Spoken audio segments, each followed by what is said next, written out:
खुलुमबाय दिनै 8 फेब्रुवारि 2023 आं सिबिरानि ब्रह्म नोंथांमोनखौ एसबी बड' निउज चेनेलाव बयखौबो बरायबाय। नोंथाङा जुदि चेनेलाव गोदानबा सानफ्रोमबो सानसेयारि खौरांखौ मोननो थाखाय एसबी बड' निउज चेनेलखौ साबस्क्राइब खालामनानै लानो हागोन, लोगोसे बेल आइकनखौबो क्लिक खालामनो हागोन जाहाथे खौरां फोसावनाय लोगो लोगोनो नोंथांनाव खौराङा गिबिसिन सौहैयो। आसा खालामो नोंथाङा खौरांखौ मोजां मोनगोन आरो खौरांखौ जोबजासे खोनासंगोन होननानैबो आसा खालामनाय थाबाय। दानिया नोंथाङा खौरांखौ खोनासंलांदो। दाय गैयै सुबुंखौ पुलिसा हमनाय, दाय गैयै सुबुंखौ हमनानै हाराहास्ति खालामनाय आरो स्रोदै बुथारखुमानाय जाथायफ्रा जोंनि बर'फोरनि गेजेराव फैफिनगोन नामा? बाक्सा जिल्लानि फानबारिनि नखरसेनिनो 3 बिदा फंबायखौ थांनाय दान मोनसे सिगांनो बरबरि पुलिसा हमनानै लांदोंमोन, नाथाय बिथांमोनखौ दिनैसिमबो उदां खालामनानै होआखै। हमजानाय 3 बिदा फंबायनि मुंफोरा फारियै रन्जित बसुमतारी, सारु बसुमतारी आरो बुद्ध बसुमतारी। थांनाय 14 जानुवारियावनो बरबरि पुलिस थानानि असि आरो बाक्सा जिल्लानि डिएसपिआ फैनानै बिथांमोन 3खौबो हमनानै लानानै थांदोंमोन, नाथाय बिथांमोननि सोमोन्दै दिनैसिम जेबो खबर गैया होननानै नखरनिफ्रा फोरमायथिदों। लोगोसे फोरमायथिबावदोंदि हमजानाय बिदा फंबाया नखरनि खामानि मावोमोन, आबाद मावोमोन, नाथाय दिनैसिमबो बिथांमोनखौ उदां खालामनानै होयैयाव खामानि मावनायाव जेंनायाव गोग्लैनो गोनां जादों होननानै फोरमायथिदों नखरनिफोरा। मा जाहोननि थाखाय नखरसेनिनो बिदा फंबाय 3 रन्जित बसुमतारी, सारु बसुमतारी आरो बुद्ध बसुमतारीखौ पुलिसा हमदों, बेनि सायाव नखरनिफ्रा फोरमायथिनाय बायदिब्ला बिथांमोननिया एनडिबिआव हाबनाय सासे बिनानाव दं, जायनि थाखाय 7 बोसोर गुवाहाटी सेन्ट्रेल जेलाव जोबथेनानै दोनदोंमोन।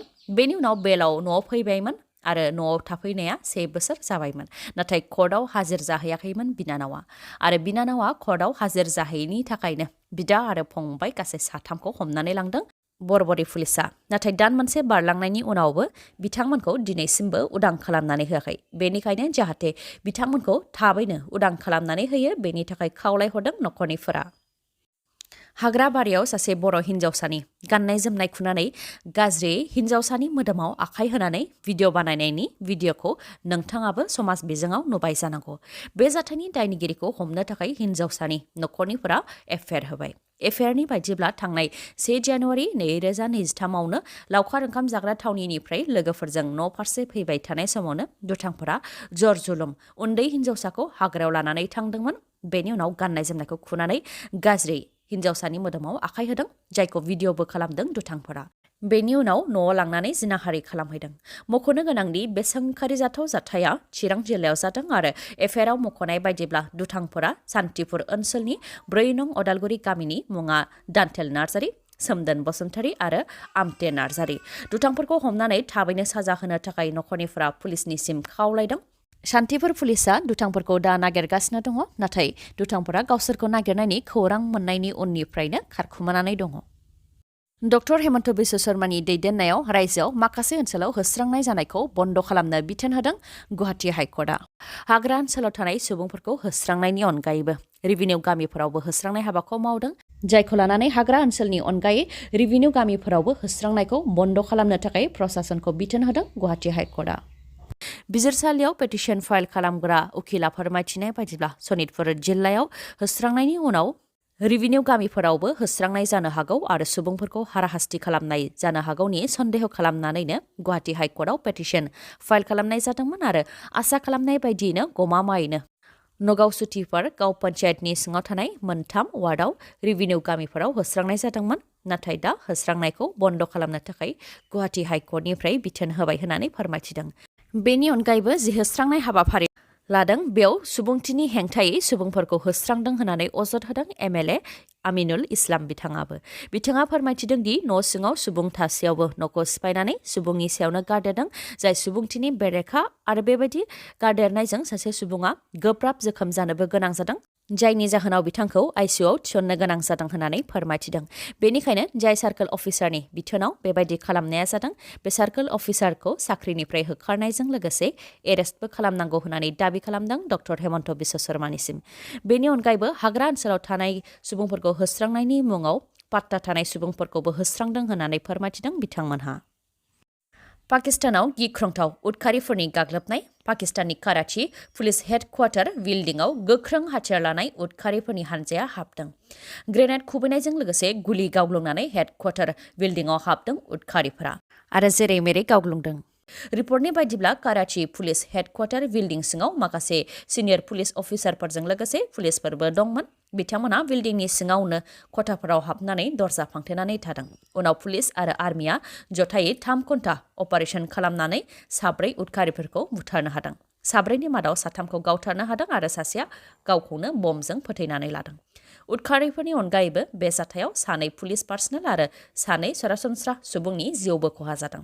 बेनि अनगायैबो 19नि गोबाङा जोखोम जादों, जायनि मादाव पुलिस आरो सरासनस्रा सुबुंफोरबो दंमोन। कराची पुलिस हेडक्वार्टार बिल्डिंआव गाग्लोबनाय उदखारिफोरखौ तेहरिक-इ-तालिबान उदखारि हान्जानि होननानै मिथिनो मोननाय जादों। उन्दै बैसोआव जुलि खालामनायनि दायाव हमजानायफोरनि मादाव दासिम 251आ बेल मोनबाय। उन्दै बैसोआव जुलि खालामनायनि दायाव हमग्रुंनायनि सायाव आसामनि गिबि मन्थ्रि डक्टर हेमन्त बिश्व शर्माया टुइटारनि गेजेरजों फोरमायथिदों दि उन्दै बैसोआव जुलि खालामनायनि दायाव 6,707खौ दायनिगिरि मोननाय जादोंमोन। बेनिनो 4,235नि हेंथायै केस रेजिस्टार खालामनाय जाबाय आरो 4,235नि मादाव दासिम 3,047खौ एरेस्ट खालामनाय जाबाय आरो एरेस्ट खालामजानायनि मादाव 2,954आ हौवाफोर आरो 93आ आइजोफोर।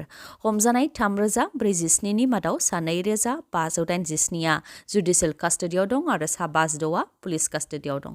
समाज बेरेखा हाबा मावनायखौ होबथानो थाखाय एरेस्ट खालामनायनि हाबाफारिखौ मावलांबाय थागोन होननानै फोरमायथिदों आसामनि गिबि मन्थ्रि डक्टर हेमन्त बिश्व शर्माया। आइन बेरेखा न' लुनानै थानाय सुबुंफोरखौ होस्रांनानै न'आव अर सावनानै होनायाव न' सिङाव थानाय बिमा आरो फिसाजोनि जिउ खहा जादों, जायखौ लानानै 39नि हेंथायै केस रेजिस्टार खालामनाय जाबाय आरो 39नि मादाव दासिम 2खौ हमनाय जाबाय। मख'नो गोनांदि डक्टर हेमन्त बिश्व शर्मा दैदेननाय बिजेपि सरकारा रायजोआव आइन बेरेखायै न' लुनानै थानाय सुबुंफोरखौ होस्रांनायनि अनगायैबो उत्तर प्रदेशआवबो होस्रांनाय हाबाफारि जादों। उत्तर प्रदेशनि कानपुर देहात जिल्लानि सिङाव थानाय मादौली ओनसोलाव आइन बेरेखायै न' लुनानै थानायफोरखौ जिल्ला प्रशासन आरो पुलिसा होस्रांदों। बुलडजारजों होस्रांनायनि अनगायैबो न' सावनानै होनायावनो न' सिङाव थानाय 45 बोसोर बैसोनि प्रमिला दीक्षितजों लोगोसे बिथांनि 20 बोसोर बैसोनि फिसाजो नेहा दीक्षितआबो गोथाङैनो सावजाफानो गोनां जादों। बे जाथायखौ लानानै 39नि हेंथायै बुथारनायनि केस होनाय जाबाय। केस होजानायफोरनि मादाव साब डिभिजनेल मेजिस्ट्रेट, माखासे पुलिस आरो बुलडजार सालायग्रा। न' सावनायजों बिमा आरो फिसाजोनि जिउ खहा जानायनि अनगायैबो 22 बोरमायाबो खामथारनानै थैनो गोनां जादों होननानै फोरमायथिदों नखरनिफ्रा। बेराफारसेथिं बिमा आरो फिसाजोखौ पुलिसा सावथाराखै, आइजोफोरा गावसोरनो गावसिनि न'खौ सावनानै लादों होननानै उल्थायै अजद होदों पुलिसा। जाथायनि आन्दोआव थानाय गुबै जाहोनखौ मिथिनो थाखाय उत्तर प्रदेशनि गिबि मन्थ्रि योगी आदित्यनाथ बिथाङाबो मोनसे कमिटि दानानै होबाय। दिनै महाशिवरात्रि फुजा। दिनैनिफ्रायनो महाशिवरात्रि फुजाखौ होनाया जागायजेनगोन। आसामनि मादाव बिफा शिबनि गोजौसिन मुसुखाखौ शिवरात्रिनि सानावनो बेखेवनानै होनाय जागोन होननानै फोरमायथिदोंमोन Mahalakshmi savings and lending cooperative society लिमिटेडआ। बिथांमोनहा फोरमायथिनाय बायदिब्ला बिफा शिबनि जौसिन मुसुखाखौ नलबारिनि खारजारा आश्रमनि साखाथियाव लुनाय जादों आरो बियो 91 फिट गोजौनि। फोरमायथिबावनाय बायदिब्ला बे मुसुखाया बुहुमनि मादावनो 6थि गोजौसिन मुसुखा आरो आसामनि मादाव बयनिख्रुइबो जौसिन मुसुखा। आसामनि जरहाटआव गिख्रंथाव अर खामनायजों गं 300सो गलाफोरा खामनानै सेवहांगार जादों। जरहाटनि चक बाजाराव जादों बे गिख्रंथाव अर खामनाय जाथाया। रिपर्टनि बायदिब्ला चक बाजारनि गुबै गेटनि साखाथियाव थानाय सिनि गलायाव गिबियाव अरा नांग्रोदोंमोन। सर्ट सार्किटनि थाखायनो गलायाव अर नांजेनदोंमोन। बेनि उनाव अरा गोसारदों, जायजों गं 300सो गलाफोरा खामनानै सेवहांगार जादों। अर खामनाय जाथायथिलियाव पुलिस आरो अर खोमोरग्रा बिफाना नुजाथिफैनानै गं 20 अर खोमोरग्रा गारिनि मददजों गोबां नाजानायनि उनावसो अरखौ खोमोरनो हादों। नाथाय बे समाव अरा गासैखौबो मनग्लाबजोब्बायमोन। बे अर खामनाय जाथायाव बेसेबां खहा जादों बेनि रिपर्टखौ दासिमबो मोनथ'नाय जायाखै। मानास अट' श'रुमा नोंथांमोननि थाखाय गोदान अफार लानानै फैदों।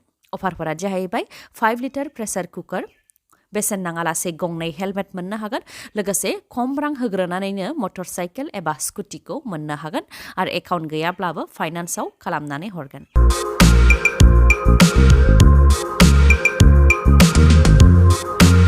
बेनि अनगायैबो जायखिजाया कम्पानिनि गोजाम मटर साइकेल एबा स्कुटिखौबो सोलायनो हानायनि खाबु दङ। अब्ला नोंथाङा माखौथो नेबाय थाखो?